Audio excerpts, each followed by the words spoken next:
Être inconscient, par exemple, c'est l'amnésie.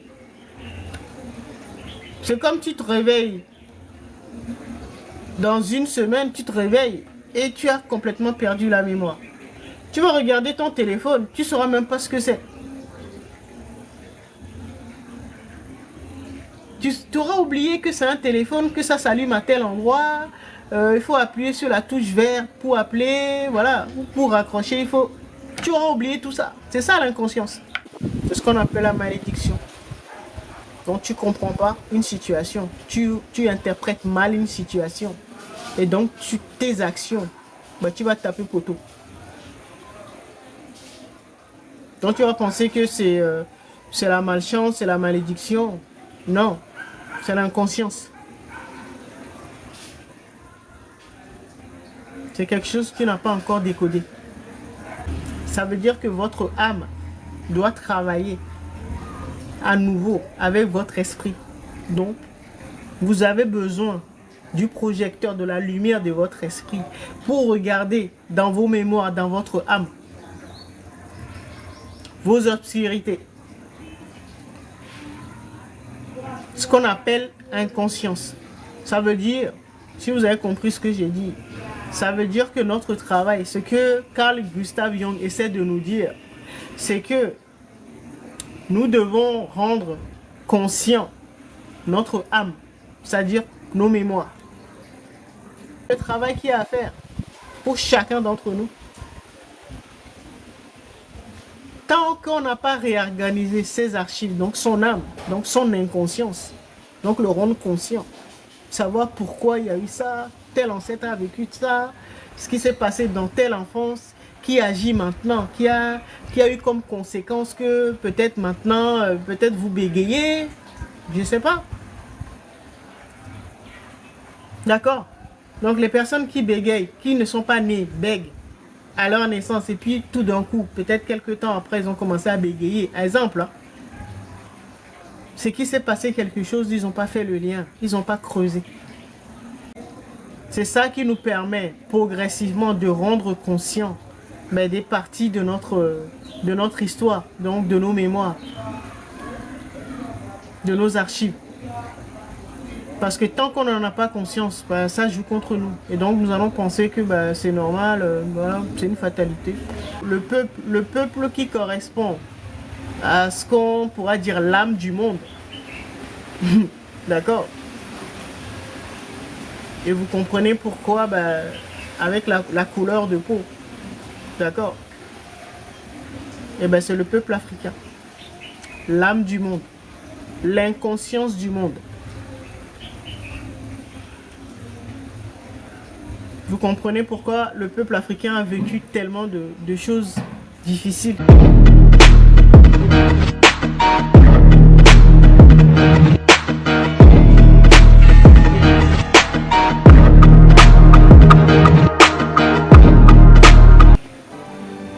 Sur ses blessures, ses traumas, ses propres blessures et traumas, les blessures et traumas de sa lignée, donc de sa famille d'accueil, donc de sa famille biologique, les mémoires, blessures et traumas de son pays, dans son territoire de naissance, d'accord, et travailler également sur l'histoire, les mémoires de tous ses partenaires sexuels. Donc il y a 4 grands domaines à travailler. En tout cas dans les enseignements, moi je les regroupe dans 4 domaines. Il y a d'autres types de karma, hein, mais c'est trop compliqué. Voilà le berceau de l'humanité. Donc l'Afrique représente l'âme. L'âme du monde. Donc l'obscurité de l'ombre du monde.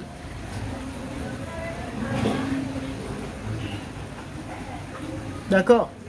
Donc le peuple qui porte les blessures et les traumas du monde, c'est le peuple africain, le peuple noir.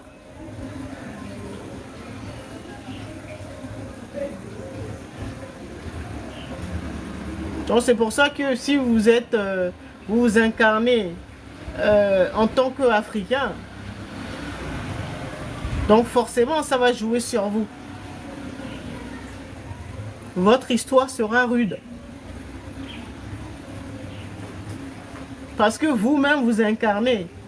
Tout votre corps, tout votre avatar incarne l'inconscience, c'est-à-dire l'âme. Ça veut dire que vous avez un gros travail à faire sur vous.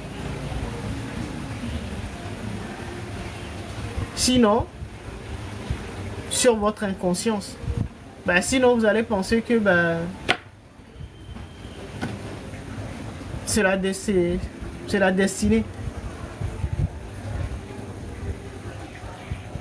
Ça a bien marché, et puisque beaucoup d'Africains, d'Afro-descendants, ils pensent que c'est normal. Alors que c'est l'âme la plus puissante, notre partie qui se rapproche de notre divinité, donc la plus puissante en fait. Mais tant qu'elle n'est pas, guérie, elle n'est pas réorganisée, nettoyée, ça joue contre nous parce que ça devient de l'inconscience. Ça joue contre nous.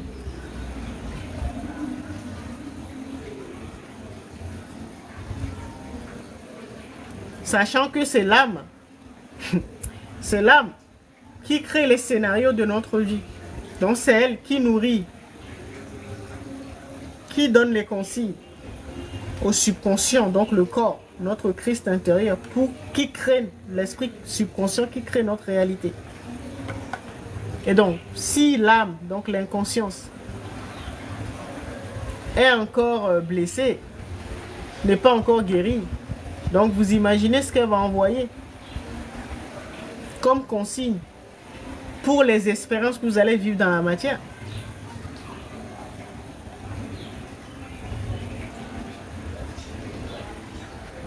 On en avait parlé il y a quelques lives.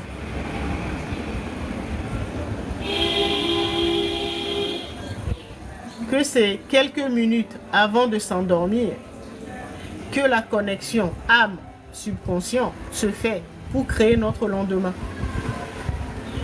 Si vous avez une âme qui est restée inconsciente, donc avec beaucoup de blessures, beaucoup de traumas, d'accord, vous n'avez pas travaillé sur votre âme, forcément, elle va donner des consignes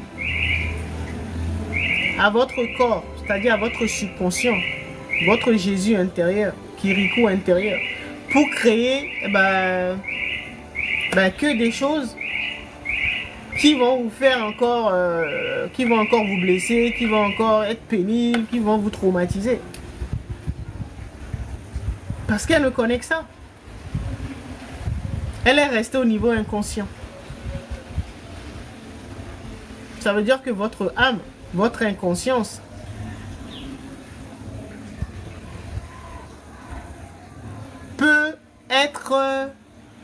peut devenir consciente. Votre âme, c'est votre divinité. C'est votre mère. C'est elle qui porte vos archives. Vous pouvez tout perdre, sauf votre âme, vos archives. Parce que c'est elle qui a toutes les solutions. C'est elle qui peut vous dire, tu as trébuché à tel endroit. Il y a telle solution qui a été développée dans ta lignée. Ou dans telle ancienne vie. Tu avais développé ça. Il y a tel potentiel, telle capacité qui sommeille en toi. C'est elle qui a les archives. C'est notre partie la plus puissante, si on peut dire ça. Mais tant qu'elle n'est pas guérie, réorganisée, elle joue contre nous. Vous avez compris pourquoi? Tant qu'elle reste inconsciente, nous vivons que des choses pénibles, difficiles. Bon, c'est logique, hein, vous avez compris.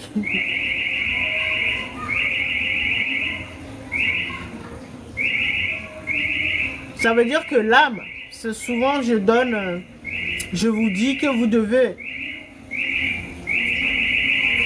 remarier vos parents cosmiques, c'est-à-dire votre âme et votre esprit. Tant que votre âme ne ne sera pas réconcilié avec votre esprit, c'est-à-dire tant que votre âme, votre inconscience ne sera pas redevenue consciente, l'âme et l'esprit ensemble, donc c'est l'esprit qui va la rendre consciente. Donc vous aurez des projecteurs, vous aurez de la lumière pour regarder dans vos mémoires, dans votre histoire. D'accord? Réorganiser tout ça. Comme ça, ben, vous enlevez ben, tout ce qui est entaché de blessures, de traumas, tout ça là. Vous organisez tout. Vous réorganisez tout ça. D'accord? Avec l'aide de quoi? Ben, de votre esprit, puisque c'est lui qui est la lumière, c'est lui qui est le projecteur, c'est lui qui est le lecteur. Le but, c'est que votre inconscience devienne conscience.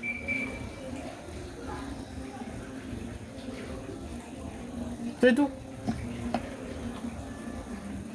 Membré, hein, vous devez le comprendre. Si les forces inconscientes, donc les forces de l'ego, les forces de l'ombre, ont réussi à nous malmener,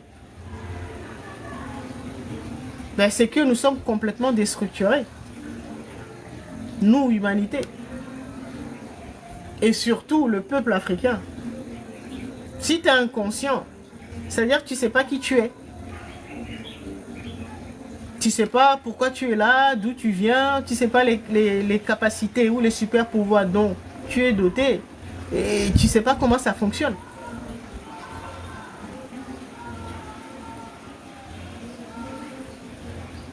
Être inconscient, par exemple, c'est l'amnésie. C'est comme tu te réveilles. Dans une semaine, tu te réveilles et tu as complètement perdu la mémoire. Tu vas regarder ton téléphone, tu ne sauras même pas ce que c'est.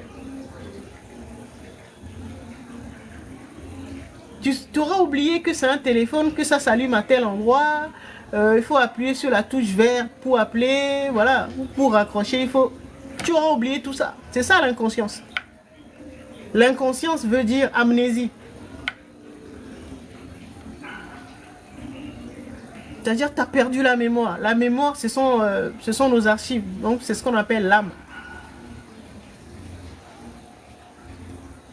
Nous, humanité, nous fonctionnons comme ça. Nous avons perdu la mémoire, nous sommes inconscients. Et donc, nous avons plein de choses tout autour de nous. C'est-à-dire les solutions. Ou même les problèmes. Pour que nous en prenions conscience. Eh bien, nous ne savons même pas à quoi ça correspond. C'est ce que je vous disais tout à l'heure. On ne sait plus à quoi correspond un lit, symboliquement. Hein. À quoi correspond, je ne sais pas, sur notre voiture, tout à l'heure, je vous disais, un pneu qui est crevé. Tout d'un coup, là, on se lève le matin. On gare la moto ou la voiture. Tranquillement la veille, le lendemain on veut prendre la voiture, on se rend compte que y a un pneu qui a crevé.